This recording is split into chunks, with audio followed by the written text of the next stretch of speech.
dobrodošli u novogodišnju epizodu Android tutoriala.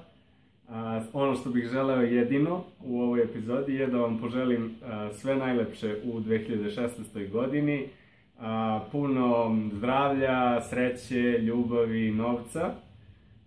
Želim vam da imate ovako lepu polovinu kao što je ja imam.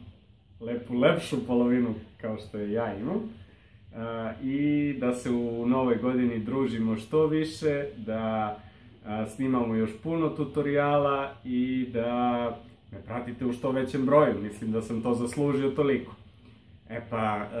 Dragi moji, sve najlepše i srećna nova godina!